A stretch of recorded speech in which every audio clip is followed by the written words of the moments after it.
Well, I'm excited. Why are you excited, you ask? Because I have found yet another tortilla recipe that seems to excel them all. You might say one tortilla to rule them all. And this, of course, is a low-carb / keto tortilla. Take a look at this baby. It looks just like a tortilla, right? Nice and thin and flexible. You can fold it, make yourself a nice taco. You can make a pizza out of this baby, and I'll show you how to do that in a little bit. Has a nice smell to it, has a nice taste to it, and I like it better than anything that I've tried up till now. Now, you may say, with all the low-carb products that are available at the grocery store these days, why would you even need to make your own? Well, I'm glad you asked that question, and I will confess that I do sometimes use the store-bought low-carb tortillas, and this is the brand. They don't all work for me, and I've heard enough comments from you all that they don't work for many of you. This brand seems to work for me. It's called Olay Extreme Wellness. Doesn't seem to spike me much, not initially, not even that delayed effect. That's the big problem with some of these store-bought tortillas that brag about being keto or low carb.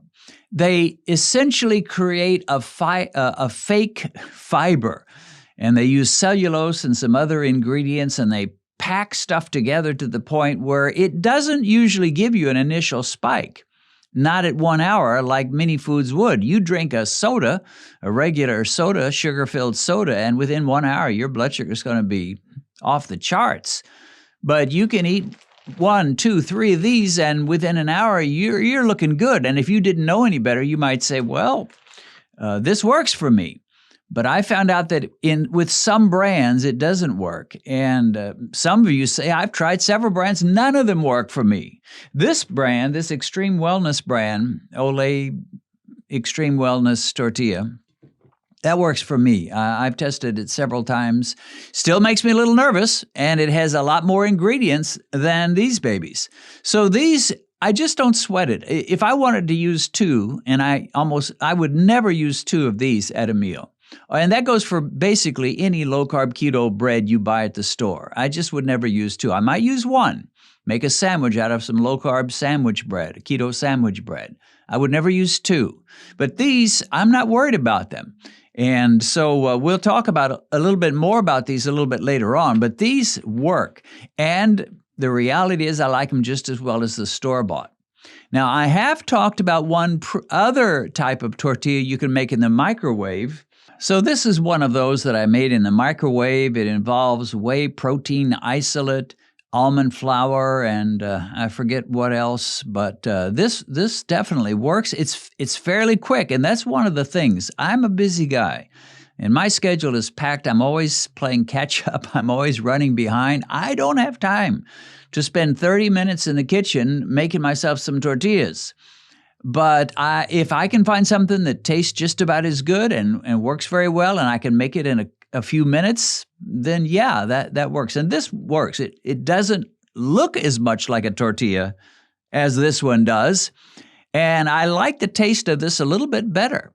And especially for pizza, I really like the taste of this for pizza. So I'm excited about this. I have to give credit where credit is due. I learned about it from, what is her name?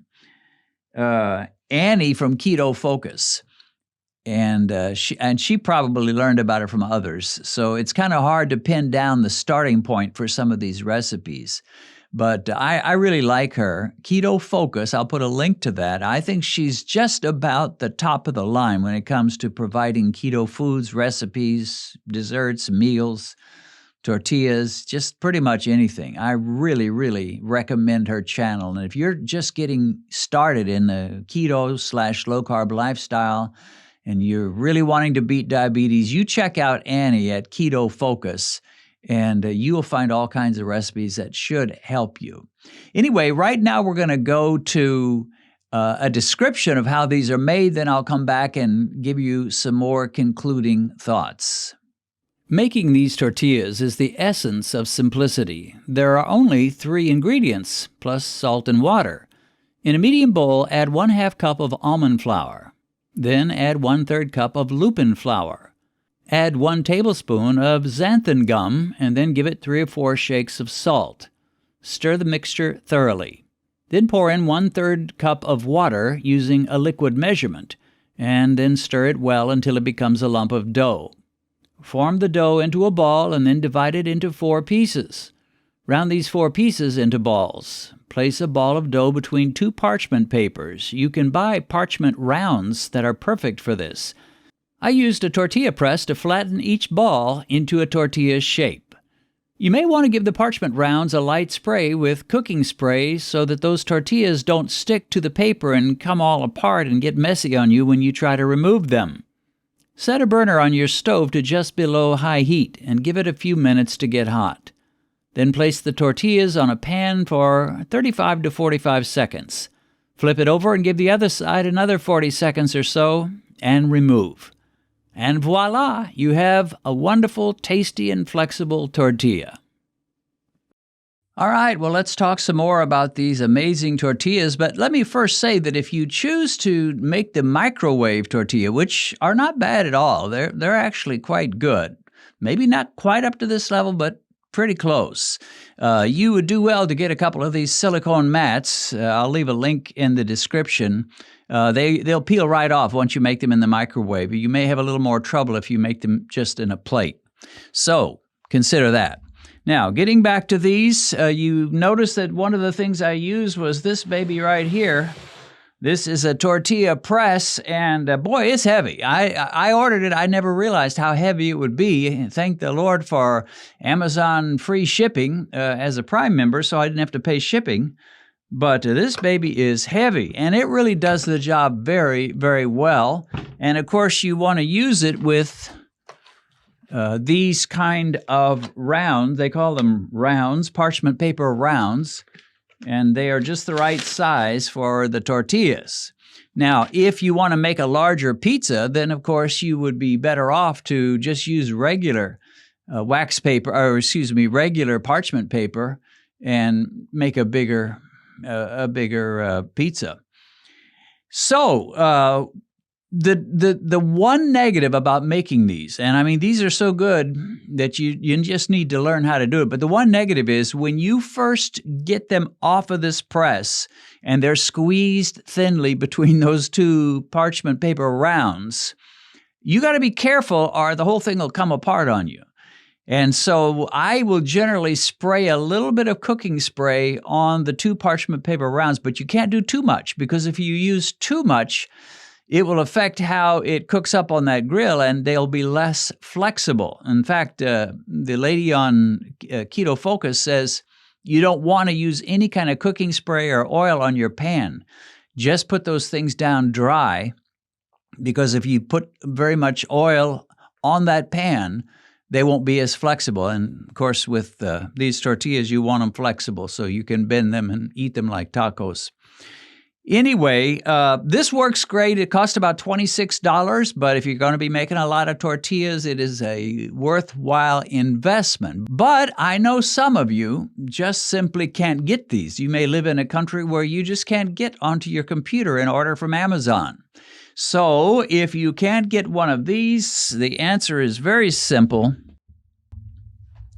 Almost anybody can get one of these, right? A rolling pin, just get some parchment paper and roll it out and make it nice and thin. It may not look quite as pretty, but it will definitely work. Again, if you're making a larger pizza and you want a much bigger size, use that whole lump and just roll it out, make a nice size. So a rolling pin, you're still probably going to need parchment paper of some kind, but it can work.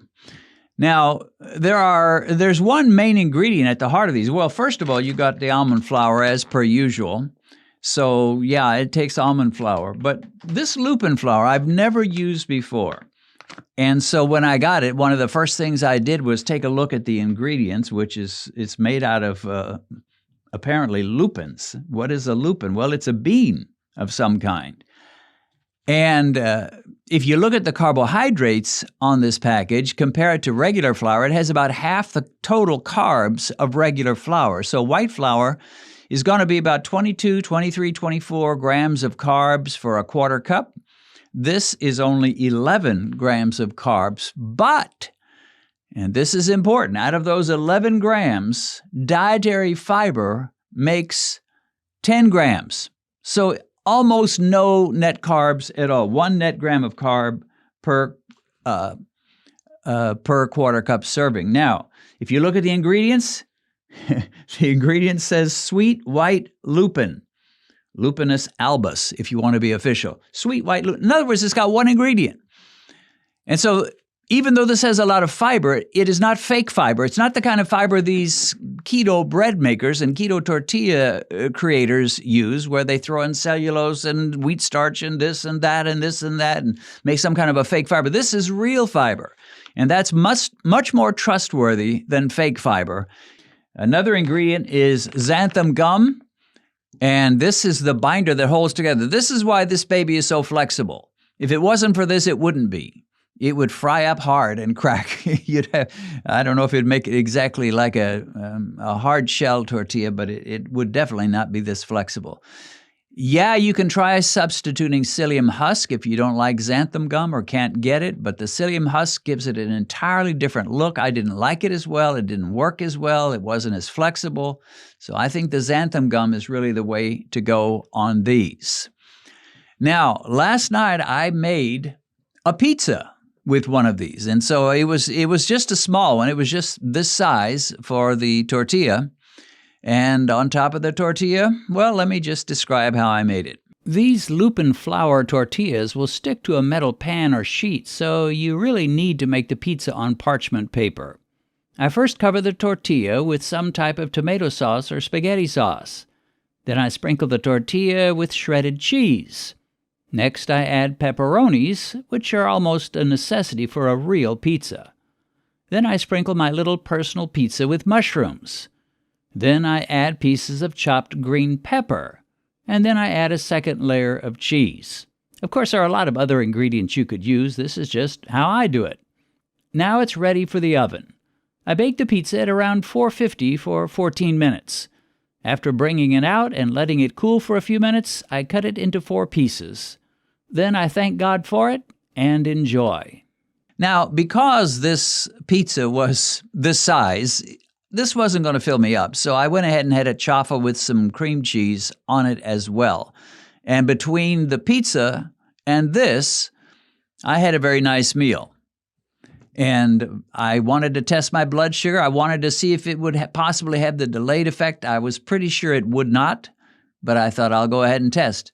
Well, the pizza turned out great. I just loved the flavor. I loved it better than these microwave tortillas. These aren't bad, but they leave a little bit to be desired when it comes to a pizza. But boy, with these, the pizza was perfect. And the nice thing about this is you can roll it out a little flatter or a little less flat.